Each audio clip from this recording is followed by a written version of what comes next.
embattled Congressman Matt Gaetz. Matt Gaetz was one of the very few members in the entire Congress who bothered to stand up against permanent Washington on behalf of his constituents. Matt Gaetz right now, he's a problem for the Democratic Party, and he can cause a lot of hiccups in passing of laws. So we're going to keep running those stories to keep hurting him. If you stand for the flag and kneel in prayer, if you want to build America up and not burn her to the ground, then welcome, my fellow patriots. You are in the right place. This is the movement for you. You ever watch this guy on television? It's like a machine. Matt Gaetz. I'm a canceled man in some corners of the internet. Many days I'm a marked man in Congress, a wanted man by the deep state. They aren't really coming for me. They're coming for you. I'm just in the way. Welcome back to Firebrand. This is going to be our biggest episode ever. I have two of the smartest people to weigh in on the critical events that are breaking right before us. We've got the former acting chief of staff at the Department of Defense during the Trump administration, also worked with the NSA, worked as a staff member on the House Intelligence Committee when we blew open the Russia hoax.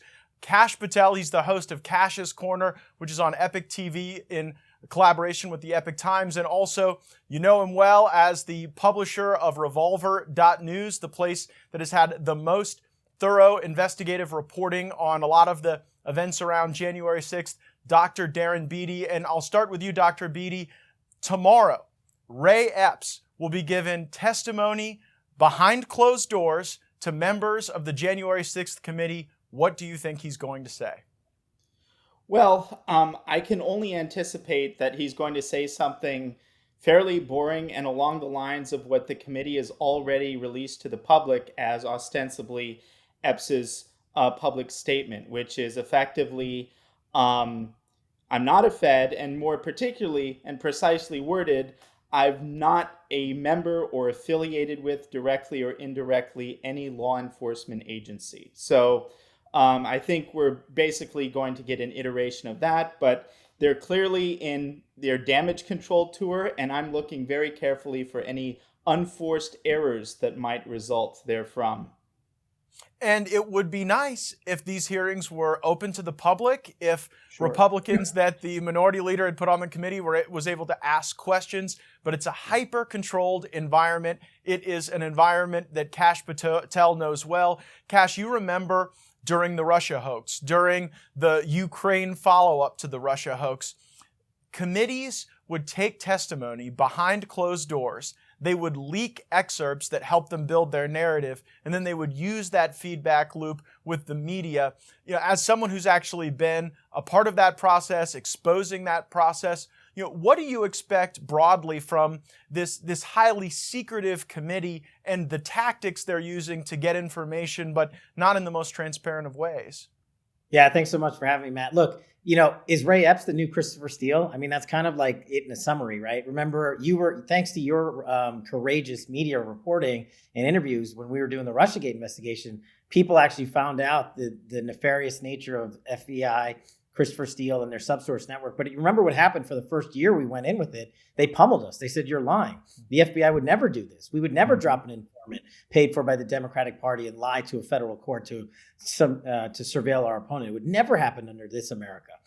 And here we're talking about a similar situation, and Ray Epps is going before the committee. So I just hope there's some courageous committee members in there who are going to ask, well, if you don't work for the FBI, have you ever worked for the FBI? And how about another government agency? And have you paid others to work for you at the behest of the FBI? And what about all this information? Where has it been recorded?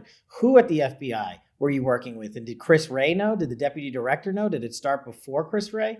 I mean, you know these questions. And unfortunately, they're behind closed doors, so I doubt they'll even get asked. And even if they do, as you said, they'll leak what they want to leak. And maybe in a year from now, we'll be talking about Ray Epps as the new Christopher Steele. You know, and Kash, I think a lot of people view the January 6th events through the lens of pattern recognition after having lived through the Russia hoax. You know, we even see now in some of these Durham indictments that you've got Durham saying, well, the FBI was lied to. They were the victims in all this by these crazy Russians. And of course, you and Congressman Devin Nunes did a lot of work to expose the extent to which folks at the Department of Justice and at the FBI were actually animating those lies. And so as you've watched the reporting around January 6th and the way there has been this real deliberate effort for a regime-controlled narrative, do you see that pattern recognition and some of those very same tactics they used to destabilize President Trump in office now being used to destabilize a political movement that they disagree with? Absolutely. And you see the same clown show that ran that operation in Adam Schiff and Swalwell and the like running this same operation today. They ran it once, it failed. Now they're trying to run it again. And look, I'll give you an anecdotal example of my 5 hours of interrogation before the Jan 6 committee. You would think they would want the chief of staff of the Department of Defense to tell them about the National Guard authorizations, how we prepared, how we executed, how the Biden Inspector General validated our position under the Trump administration leading up to January 6th. You'd think they want to talk about all of those things. But what they focused on in the bulk of the 5 hours was not January 6th, but Afghanistan, Somalia, Mark Esper, Gina Haspel, members of Congress, and the mainstream media. I was shocked. Well, maybe I wasn't shocked because, it is Adam Schiff after all, to learn that the Select Committee on investigating January 6th spent less time talking about January 6th to me than they did about Afghanistan.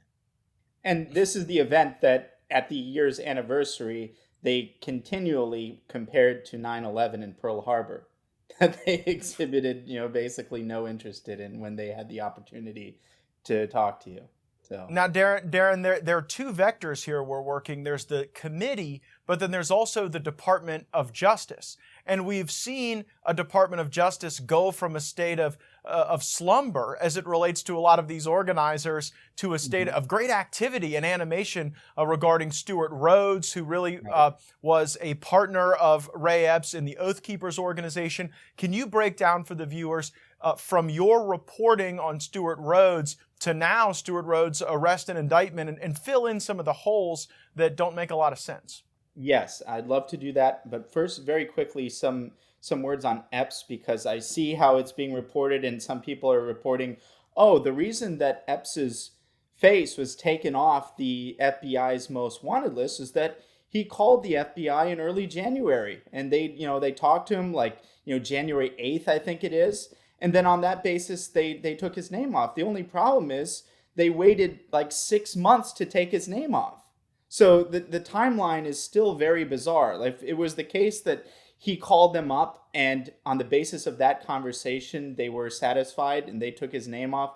Why did they wait 6 months? Why was there no interest in this guy until basically our reporting forced the issue and made him a household name at the level of Ted Cruz, Donald Trump, and everyone talking about him? And why still is it that, there's not even any prosecution, any search, anything like that? And this bizarre sort of closed door meeting in which there's going to be a carefully manicured and precisely worded testimony that takes advantage of whatever loopholes there may be. It's a very desperate exercise in damage control. And to some degree, I think it's the same with Stuart Rhodes. Although Rhodes, we've done several deep dive investigative reports into Rhodes. I think it's a fascinating story. Unlike the story of Epps that's so captured on video that it has an inherent virality to it just because of how human beings process information. Video is just far more powerful than the written word in a sense in terms of virality. Rhodes's story is fascinating. And basically Rhodes's arrest for seditious conspiracy only intensifies the questions that we raised in those reports. And just very quickly, some of those questions are, why is it that the feds were ostensibly building this years-long, deeply serious seditious conspiracy case? They didn't even bother to search the guy. Well, correction. They took a single cell phone from him 4 months after January 6th. So they give him 4 months to destroy any evidence he wants to destroy. They take a single phone because nobody has multiple electronic devices. And then they wait another 8 months before arresting him without any search. And for that matter, they fail to indict him on any of the lesser charges that they indicted multiple other people, some of whom were his co-defendants, Why would they do that? So those questions don't make any sense in light of the evident seriousness with which they take Rhodes now by giving him this big charge. And of course, the charge comes at a convenient time just as we're moving into the Oath Keepers trials where lawyers for other co-defendants are trying to get Rhodes to testify. Well, and let me ask Kash that question of really litigation strategy in federal criminal court. In addition to hosting Kash's Corner on Epic TV, in addition to being a staffer on the Hill and an executive in the Trump administration over at DOD, Kash also has been a prosecutor, a public defender in federal criminal matters. Kash, have you ever encountered a circumstance or aware of a circumstance where someone might catch a charge to block them from being a witness, as Dr. Beattie surmises may be the case here? Oh, absolutely. Look, a lot of times as a former defense attorney, I would, you play for the lesser of the bigger evil if that's your job when you're representing your client. And if your client can get off with a misdemeanor charge or a small time felony where they might do little probation and no jail time, because once you walk them through that tunnel, then they are easily apt to be able to later say, sorry, I can't cooperate with you. I can't be a witness with you. I can't self-incriminate. All these legalities kick in, and it works to their advantage. So if I was a smart defense attorney, that's what I would be looking to do, is shelter some of those guys inside the laws and, the 4th, 5th, and 6th Amendments. And, I've done it, and I think they're probably doing it here. But to Darren's point on some of these prosecutions, I don't think they're slow rolling it by any means. I think they are doing this very methodically because this Department of Justice doesn't want to prosecute based on facts and law. They want to prosecute based on a political narrative. What I'm interested to see is why aren't these defense attorneys in the Jan 6 cases being given the thousands of hours of video and discovery, as you and I both know are so critical to these cases? And as you and I went through, Matt, what do they got to hide? Remember when we caught the Department of Defense not burying, but intentionally burying exculpatory evidence against so many people during Russiagate? Can you imagine if they did it again? And it looks like that might be the case. They need to be turning this discovery over to the American people, including the witness list, so you can actually compose a defense that the Constitution gives you. And they're just not doing that. One of the most searing moments during the entire Russia fiasco was that when you caught the Department of Justice redacting information that had no legal basis to be redacted, but it was just like embarrassing to them. Like, Andrew McCabe had bought like a $60,000 desk, and somehow that they redacted that information. When you called them on that, they quite literally threatened to investigate and prosecute you for engaging in oversight of them. Do you see any parallels there with members of Congress being targeted by the January 6th committee? The people like Jim Jordan and Scott Perry, who are very vocal on election integrity issues, seem to be getting the ire of the committee a great deal more than people who just provoke or talk about these issues. Do you think that, in a way, the strategy that the DOJ used against you could actually, as a congressional staffer, could be used against members of Congress? Yeah, and we don't know if members of Congress's cell phone records have been subpoenaed, their emails have been subpoenaed, their office computers have been subpoenaed. We don't know that. Maybe we'll find out in a year or two later when we get back to the House and we conduct rigorous actual constitutional oversight. So I do fear that. I do fear that this Department of Justice is carrying out political prosecutions against some people. And it's just shocking to me that I find every week I look through the January 6th rolls and I see a 60-year-old woman with no prior records who's being detained in prison is shocking when the entire Democratic platform seems to be no cash bail. And just these inherent hypocrisies that don't apply across the board in the criminal justice system ever are now applying in places like Congress. And for the select committee to be targeting its political opponents, its other members of Congress and the other party, I think is outrageous. I mean, why isn't Adam Schiff and Swalwell and those guys cooperating with the American people about the parameters of this investigation? All they want to do is come in and say, I got you. I got him lying under oath. Department of Justice, prosecute him, and then keep going. And then we can say how Trump and, his cronies corrupted the whole January 6th process. Darren, I think you're right that tomorrow we're going to hear, Adam Schiff or Liz Cheney or Adam Kinzinger emerge and say, "Aha, we've disproven the reporting of Revolver News." Obviously, this is a tactic they've used before to try to deconstruct the truth as we've tried to put it out. What do you think are the important questions Republicans in Congress should really be asking? Well, I think at this stage, it's the question what are they asking and to whom? I don't think you're going to really get anything out of Epps or his attorney. I think at this stage, it's really important to use whatever legal authority available. I would try to pursue what files does the FBI, for instance, have on Ray Epps.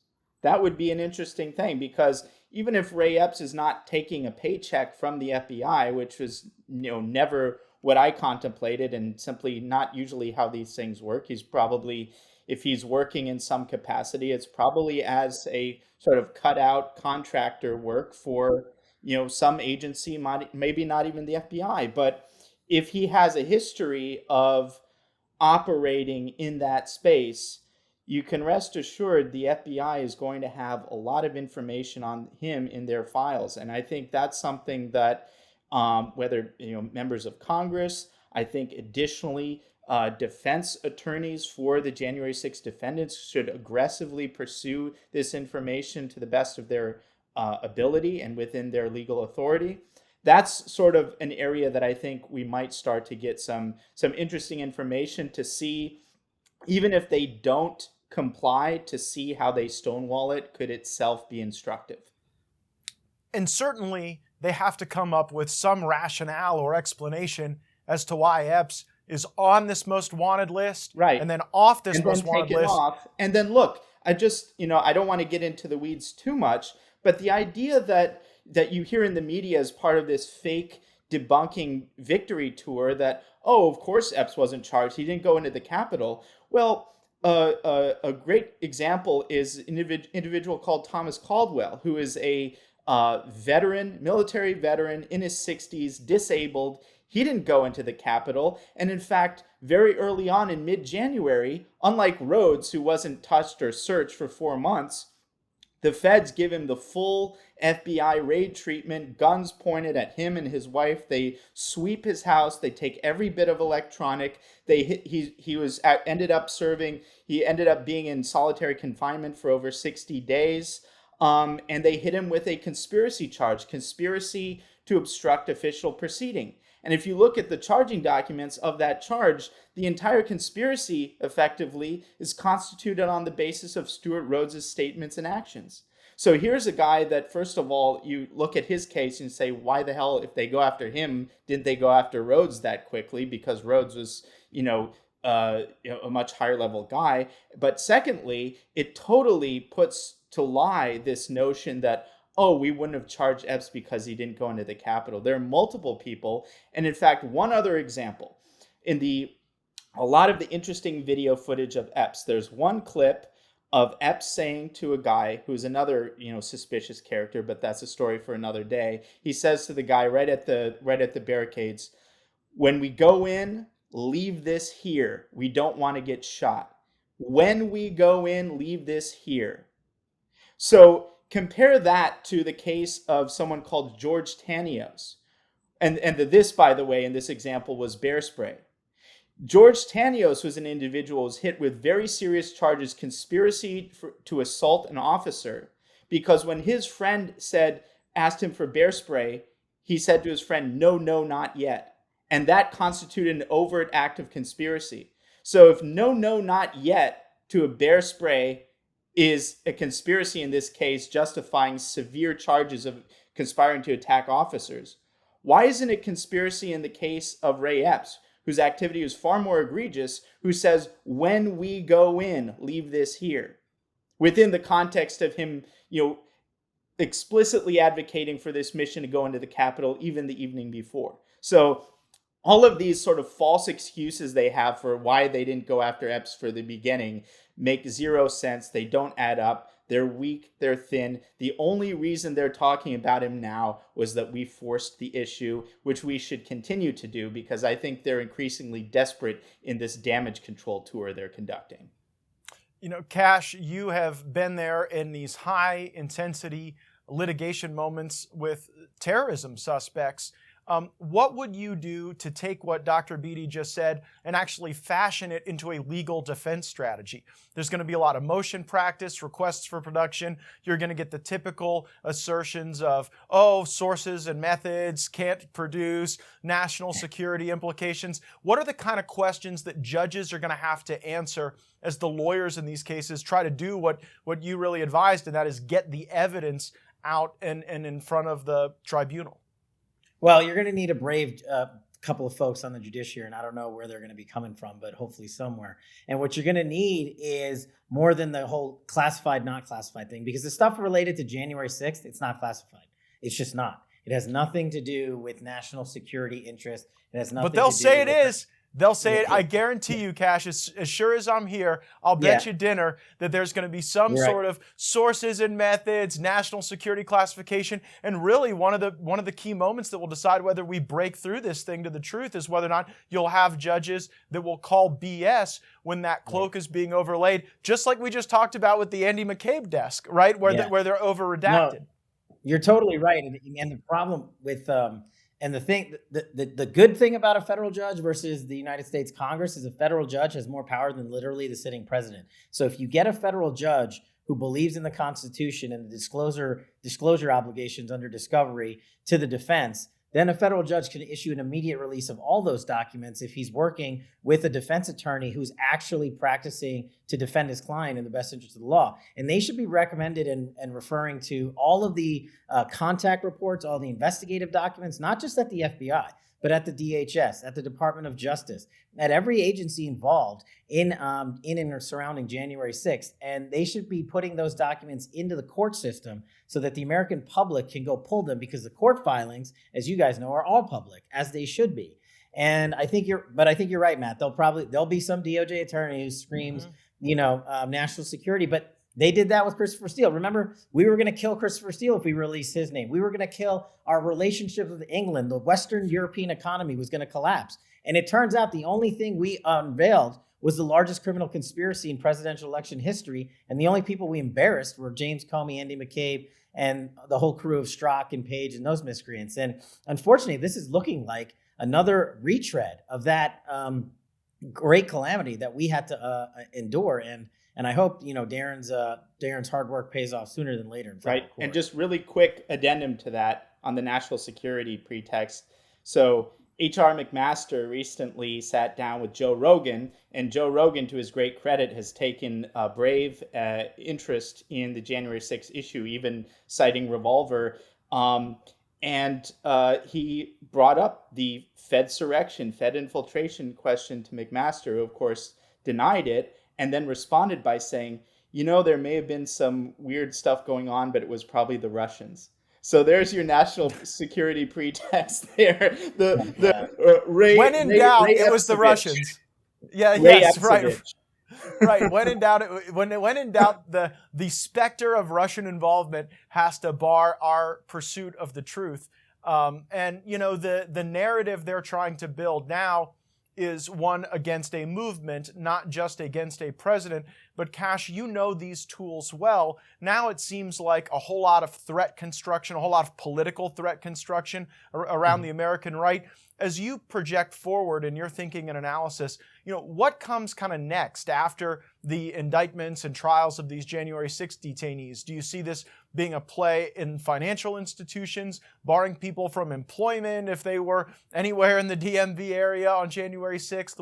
What do you think will be the next iteration of national security concern that we'll all have to deal with as part of the political right? I think the right is going to have to, once we win the House and the Senate, I think the right is going to have to start all over again to do constitutional oversight to restore so many of the rights that are going to be stolen from some of these innocent individuals regarding January 6th. And as you so squarely pointed out, it's going to affect people's livelihoods. It's going to affect people's families once there's that conviction, right? But then there's the appellate process and people have to stay with it. And what Congress has to do when the Republicans have the gavels again, is actually launch an investigation into how this committee went about the January 6th investigation, but more importantly, how the Department of Justice and the FBI went about investigating January 6th. And I think what everyone is forgetting, that January 6th was a law enforcement responsibility, an FBI-led effort. Where was Chris Wray and his 1,000 agents around the United States Capitol building to prevent this matter?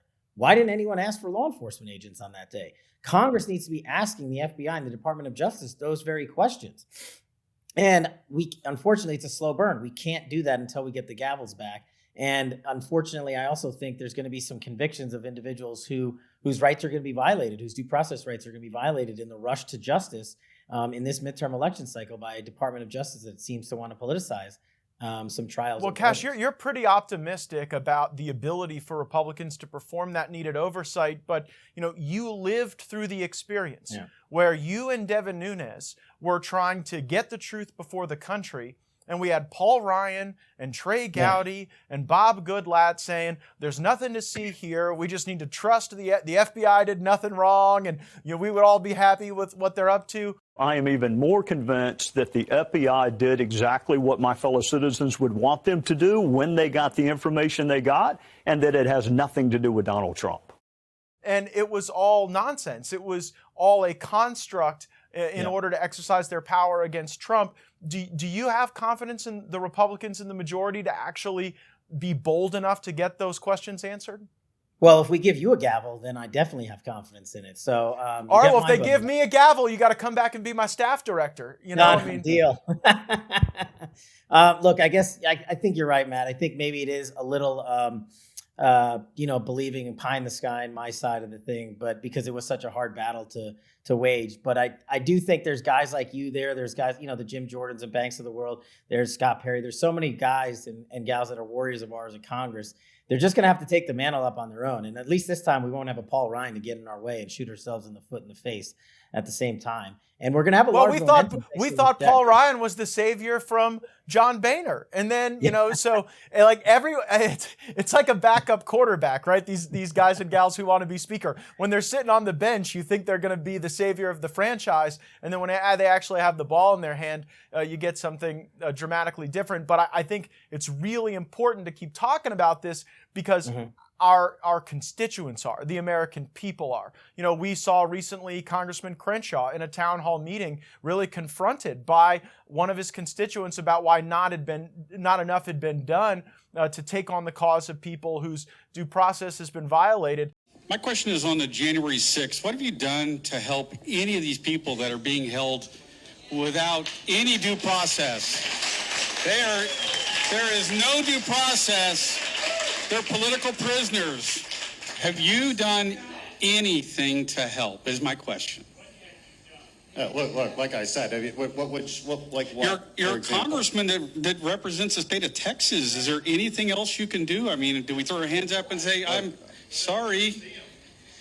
I mean, if I went and saw them, that would gain a lot of attention for me and do nothing for them. That's the truth. That's the truth. If you want a performance, they can give you a performance. Okay. I wish I had the authority to help. We do not. I'm not going to lie to you and tell you we have authorities that we don't. Darren, if you've got to bet on the federal courts to get answers or Congress, which are you betting on to get the most salient points out to the public quickest? Well, again, if you were in charge, I would be more optimistic about Congress. But at this stage, I think the most likely vehicle for breaking this open further will come through the development of the trials, the January 6th trials in April, and for the defense attorneys to intelligently use their legal authority in order to uncover some things that, I don't anticipate Congress being able to do, at least. So if that's true, if that's true, Kash, that the greatest risk to the fraudsters in the regime is the criminal process and potentially a bold judge and an innovative attorney filing the right motions. Do you think that when those events arise, the Department of Justice will be really eager to give deals to people who are asking tough questions. Whereas if you're just there getting represented by, maybe a lawyer that you got assigned that might not even hope for the best for you, that those folks will face tougher punishment than those that are demanding the production of the records and the videos and the evidence. I think that's a great point. And once these cases do get to trial, and I have to remind everybody, 98% of federal cases never go to trial.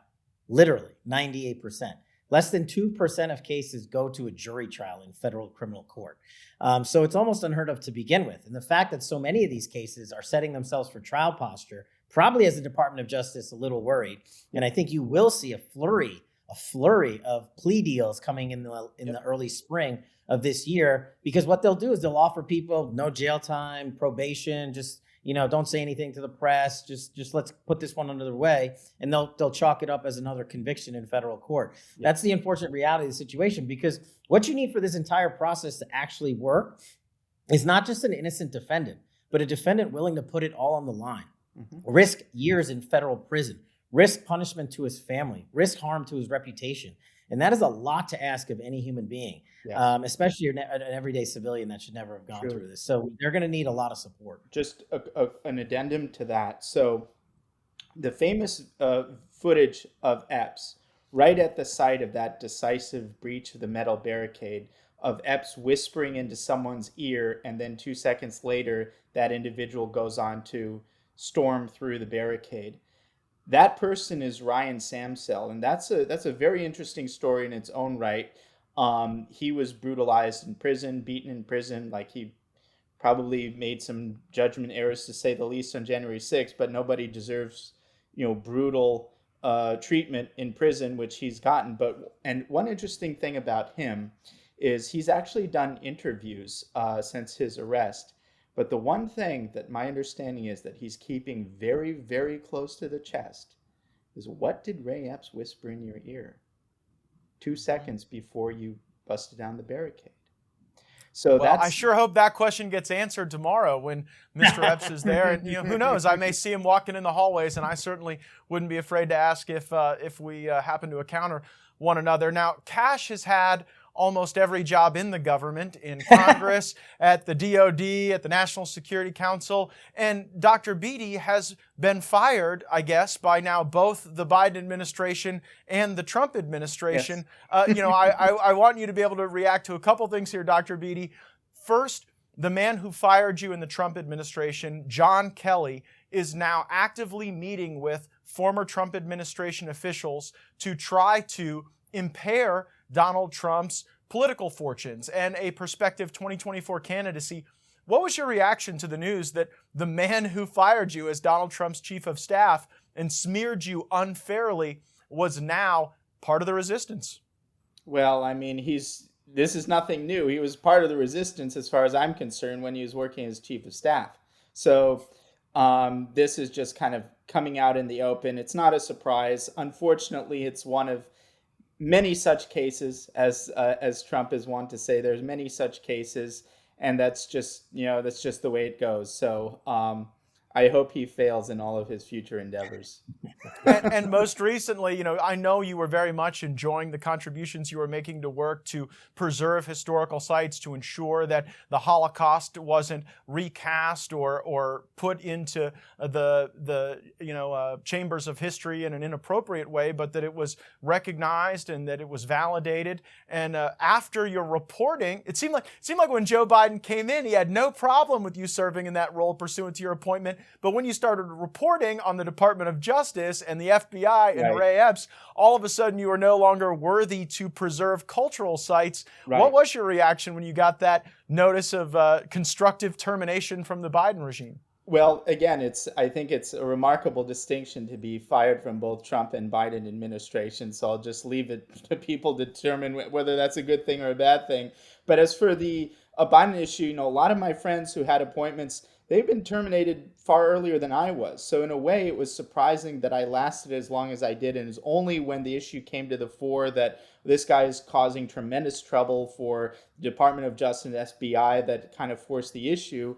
And I think part of that, it's kind of unfortunate, because the board that I was a committee member of, is extremely nonpartisan. Its mission is nonpartisan. It's not supposed to be involved in anything partisan. And in my capacity in that role, I had nothing to do with partisanship. And that's so I think it's unfortunate that the Biden administration finally deciding to cave to political pressure and sort of make this entity, which is very important and supposed to be nonpartisan, and that's how it's able to carry out its mission most effectively. So I think it's unfortunate that Biden caved in and ultimately undermined the mission of this important committee. Well, if I ever become president, I promise to fire you so that you will have the hat trick. So that these things really have to come in threes. They can't just come in twos. But Kash Patel, host of Kash's Corner on Epic TV, make sure you watch it, and always check in daily at Revolver.News. That's where the most thorough investigative reporting on these issues is happening. Thank you both for joining me on Firebrand. Can't wait to see what's going to happen next. Thanks a lot. Thank you.